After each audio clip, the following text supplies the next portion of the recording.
Court को बताइए कि आपको क्या मिला। उस पेट्रोल में कई दूसरे केमिकल्स की मिलावट पाई गई थी जो विक्टिम पर डाला गया था, खासकर कॉस्टिक सोडा, जिससे वही रिएक्शन हुआ जैसे अक्सर होता है नेपाल में। कुछ समझा नहीं मैं। इसकी वजह से पेट्रोल जिस्म से चिपका रहा और बदन काफी देर तक जलता रहा, यहां तक कि उस विक्टिम का मांस उसकी हड्डियों पर ही पक गया था। Thank you doctor. Your honour, अगर आपकी इजाजत हो तो मैं कोर्ट को एग्जिबिट ए दिखाना चाहूंगा। ग्रांटेड।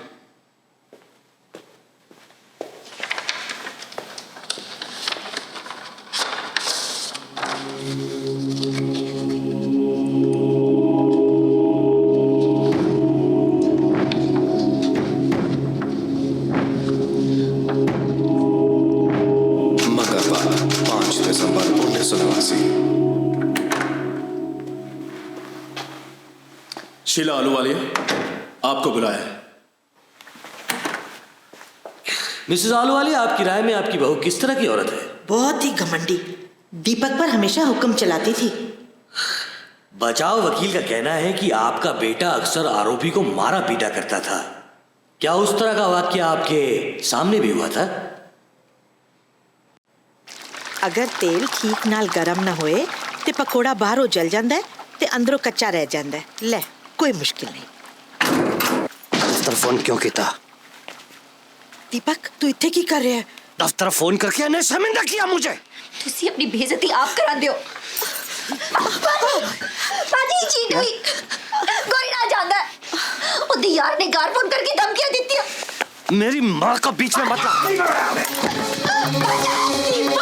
दीपक तू पागल हो गया, तू मार देगा। छोड़, तू मार मत।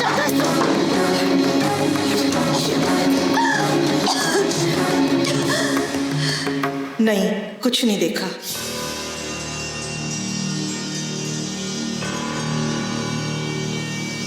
मैडम, क्या ये सच नहीं है कि इसी साल आपका बेटा आरोपी और उनके 2 बच्चों को छोड़कर आपके घर रहने आ गया था? मगर इसने मेरे बेटे को निकाल दिया था। राइट, क्योंकि वो घमंडी थी, है ना, और हुक्म भी चलाती थी ना। वो दीपक से नौकरों जैसा सलूक करती थी। माय लॉर्ड, एग्जिबिट सी के तौर पर हमने लेटर की एक कॉपी कोर्ट को दी है जो किरण ने अपने पति को लिखी थी जब उसने घर छोड़ा था। ये चिट्ठी पंजाबी में थी लेकिन एग्जिबिट के लिए उसे अंग्रेजी में ट्रांसलेट किया गया है। क्या आप ये चिट्ठी अदालत के सामने पढ़ेंगी madam?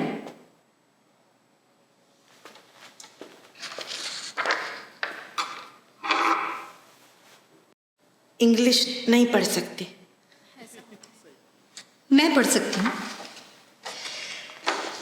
Deepak, if you come back, I promise you I will do whatever you say. I won't drink black coffee. I won't watch television. The children need you. Please come home. Mrs Ahluwalia, क्या आपको लगता है ये किसी घमंडी औरत के अल्फाज हैं?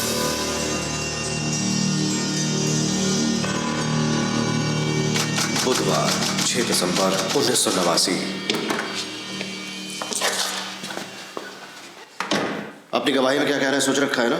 हाँ सर, बिल्कुल ठीक है। हमारे सामने एक परेशानी आ गई। वैसे परेशानी कहना ठीक नहीं होगा, मैं ये कहूँगा कि हमें उनकी राय से इत्तेफाक नहीं है। किस बारे में? देखो, डिफेंस का दावा है कि जब उनके वकील को गिरफ्तार किया गया उस वक्त वो सदमे में थी, होशो हवास खो बैठी थी, इसलिए अपने हक के बारे में अनजान थी। अरे वही सब बकवास जो ये सब दोगले वकील बोला करते हैं, और क्या। तो आप क्या चाहते हैं मुझसे? मैं चाहता हूं कि तुम अपनी गवाही में ये कहो कि जब तुमने उस लड़की को पहली बार उसके घर में देखा तब वो अपने पूरे होशो हवास में थी। लेकिन ये तो सच नहीं है सर। लेकिन तुम यही कहोगे। तुम्हारी भलाई इसी में कि जैसा मैं कहूं वैसा ही करो। पीसी जेम्स ओ'कॉनर, अब आपकी बारी है।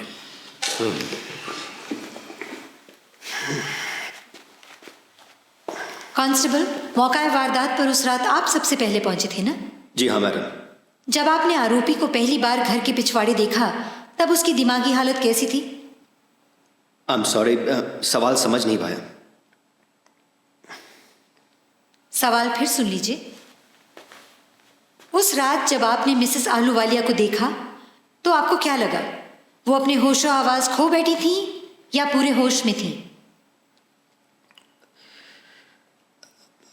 मुझे लगा वो सतर्क थी और अपने पूरे होशो हवास में थी। क्या? हाँ, झूठ बोल रहे हैं। इससे तो अच्छा से गली में किसी को तुम सबको बाहर निकलवा दोगी? चुप रहो। बस और कुछ नहीं पूछना है। गुरुवार 7 दिसंबर 1989। डॉक्टर स्टिलमैन, आप कहाँ प्रैक्टिस करती हैं? आजकल मैं ग्रीन पार्क में खुद का क्लिनिक चला रही हूँ। और इससे पहले? 2 साल तक हाउंसलो एक्सीडेंट एंड इमरजेंसी सेंटर में थी। क्या आप आरोपी को पहचानती हैं? जी हाँ।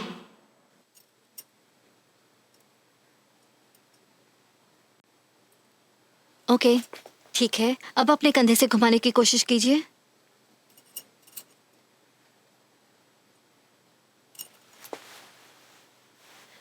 घबराइए नहीं, मुझे देखने दीजिए।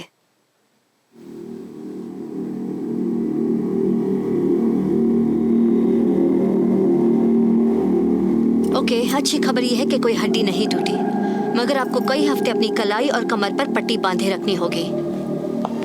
आप बता रहे थे ये गिरने से हुआ था?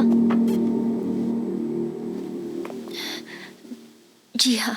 हमारा बच्चा अपने खिलौने हमेशा सीढ़ियों पे छोड़ देता है। मैं उसे कहता हूँ वहां मत रखो, पर बच्चे हैं। I understand. मिस्टर आलूवालिया, जब तक मैं आपकी पत्नी का चेकअप करती हूँ आप बाहर बैठ सकते हैं प्लीज। क्यों, क्या ये जरूरी है? वैसे भी आपको केस पेपर तो बनाने ही होंगे ना, तो इस बीच आप वो सब कर ले, तब तक मैं आपकी पत्नी को ठीक से देख लूं। नहीं, हम जरा जल्दी में बेटे को माँ के घर से ले। देखिए, इनका इलाज अच्छी तरह से होना चाहिए। अगर आप मिसेस आलूवालिया, क्या ऐसा कुछ है जो आप मुझे बताना चाहती हैं?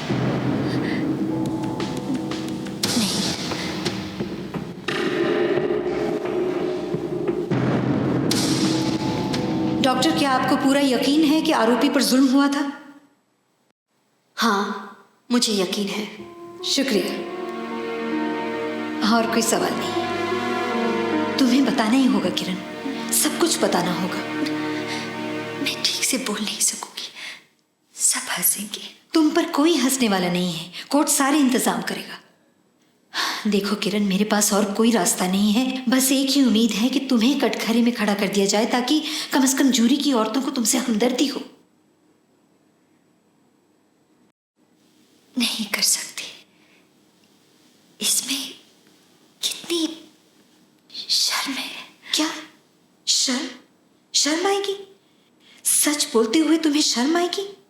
शर्म दीपक को आनी चाहिए किरण, तुम्हें नहीं। इसमें तुम्हारा कोई कसूर नहीं है। काउंसिल फॉर द डिफेंस, क्या और कोई गवाह है?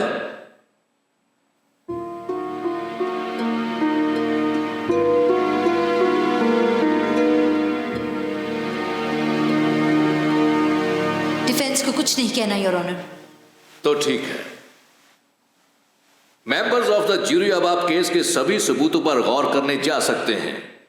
आपने बयान सुने कि मृतक दीपक आलूवालिया अक्सर आरोपी पर शारीरिक अत्याचार किया करता था, जो कि उसकी पत्नी है, लेकिन ऐसा लगता है कि उनमें से कोई भी जख्म संगीन किस्म का नहीं था। क्या?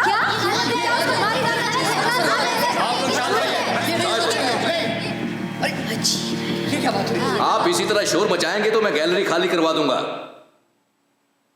तमाम सबूतों को मद्देनजर रखते हुए अदालत इस नतीजे पर पहुंची है कि अत्याचार के 2 घंटे के बाद आरोपी ने अपने सोए हुए पति पर पेट्रोल छिड़कर आग लगा दी।